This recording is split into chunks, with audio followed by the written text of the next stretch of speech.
Hello everyone, আসসালামু আলাইকুম। Welcome back to my channel রাঁধুনি রাজকন্যা। আজকে আমি আবারও একটি নতুন রেসিপি নিয়ে হাজির হয়ে গেলাম। আজকে আমি আপনাদের সাথে শেয়ার করব কাঠি কাবাব।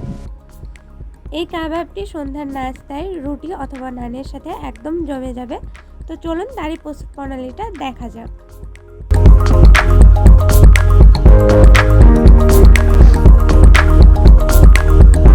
তো প্রথমে আমি একটি বাটিতে কিছু বোনলেস চিকেন নিয়ে নিয়েছি, আর এখানে দিয়ে দিলাম লবণ, হলুদের গুঁড়া, মরিচের গুঁড়া, জিরার গুঁড়া, ধনিয়া গুঁড়া, দারচিনি, এলাচ, সব রকমের গরম মশলা দিয়ে এখানে আমি দিয়ে দিলাম টমেটো সস, আদা রসুন বাটা, সয়া সস।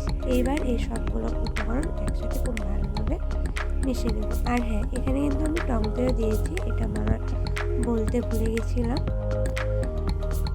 তো এইবার এটা মাখিয়ে নিয়ে আবার একটু সরিষার তেল দিয়ে এটা ম্যারিনেট করে রেখে দেবো 1 থেকে 1.5 ঘন্টা। আপনারা চাইলেও আরও কিছুক্ষণ রেখে দিতে পারেন, বাট আমার হাতে সময় ছিল না, এই জন্য আমি 1.5 ঘন্টার মতো রাখছিলাম। আর এখানে আমি যে কাঠিতে কাবাব করব ওই কাঠিগুলো ভিজিয়ে দিলাম পানিতে। এটাও আমি 1.5 ঘন্টার মতোই ভিজিয়ে রাখবো। আর এখানে 1.5 ঘন্টা পর আমি এই মাংসগুলো কাঠিতে একটা একটা করে গেঁথে নিচ্ছি।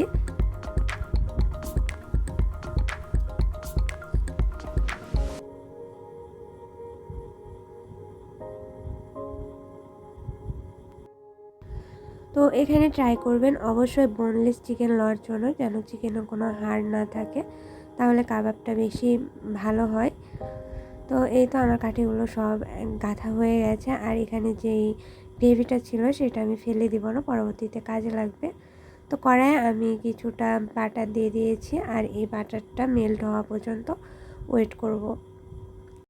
বাটারটা খুব ভালোভাবে মেল্ট হয়ে আসলে যে গ্রেভিটা আমি রেখেছিলাম ওই গ্রেভিটাতে কিছু পরিমাণ বাটার আমি দিয়ে দেব।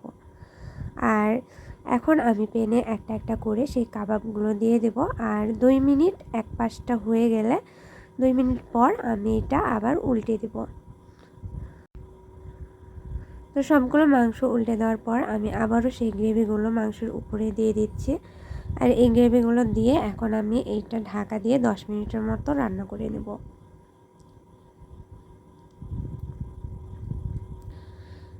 তো 10 মিনিট পর আমি আবার ঢাকনাটা খুলে দিলাম, দিয়ে আমি আবারও সেই বাকি গ্রেভিটুকু দিয়ে দিলাম। এইভাবে বারে বারে গ্রেভিটা দিলে মাংসটার শুকনা হবে না, একটু গ্রেভি গ্রেভি আর জুসি জুসি ভাব আসবে, মাংসটার টেস্টটাও অনেকটাই ভালো আসবে।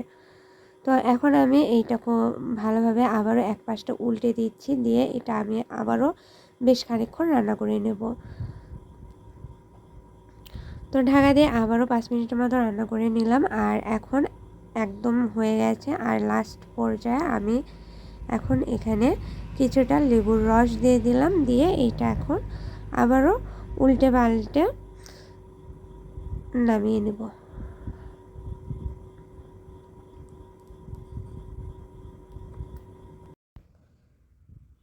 তো আমার কাবাবটা একদম রেডি, দেখতেই পাচ্ছেন কাবাবটা কত সুন্দর একটা লুক চলে আসছে। আর এটা আমি আজকে পরিবেশন করেছি রুটির সাথে। তো আমার রেসিপিটা ভালো লাগলে অবশ্যই আমার পাশে থাকবেন আর আমার চ্যানেলে একটা সাবস্ক্রাইব করে দেবেন। আল্লাহ হাফেজ।